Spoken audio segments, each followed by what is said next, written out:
చిన్నపిల్లలకు తులాభారం వేయడం మనం చూస్తూ ఉంటాం. కొందరు రాజకీయ నాయకులకు, కళాకారులకు తులాభారం వేయడం మనకు తెలుసు. అయితే ఇప్పుడు తెలంగాణలో ఓ గోమాతకు తులాభారం వేశారు.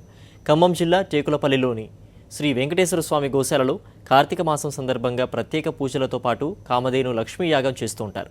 ఇందులో భాగంగా లోక కళ్యాణం కోసం గోమాతకు శాస్త్రోక్తంగా నవధాన్యాలతో తులాభారం నిర్వహించారు. ఈ కార్యక్రమంలో భక్తులు, స్థానికులు పెద్ద ఎత్తున పాల్గొన్నారు.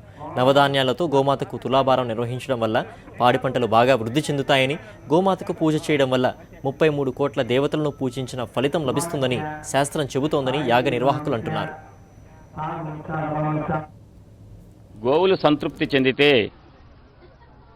33 కోట్ల దేవతలు సంతృప్తి చెందినట్టే.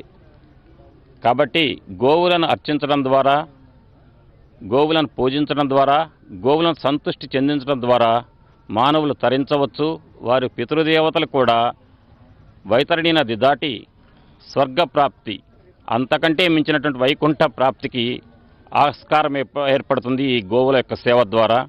గోవులు ఏ ప్రసాదంగా ఆరించబడేటువంటి గోధుమలు కానీ, కందులు కానీ, ఉలువలు కానీ, మినుములు కానీ, శనిగలు కానీ, బొబ్బర్లు కానీ, లేదా తౌడు కానీ మొదలైనటువంటి ఒక నవధాన్యాలను మొత్తం కూడా వారికి పట్టినటువంటి యొక్క గ్రహపీడలన్నీ కూడా తొలగి ఆ ధాన్యాన్ని గోవును అందులోపటికి ప్రవేశించి ఆ గోవైతే ఎంతైతే బరువు ఉంటుందో అన్ని కిలోల ధాన్యాన్ని కనుక ఆ గోవుకు కనుక సమర్పించినట్లయితే గోగ్రాసం అభివృద్ధి చెందుతుంది.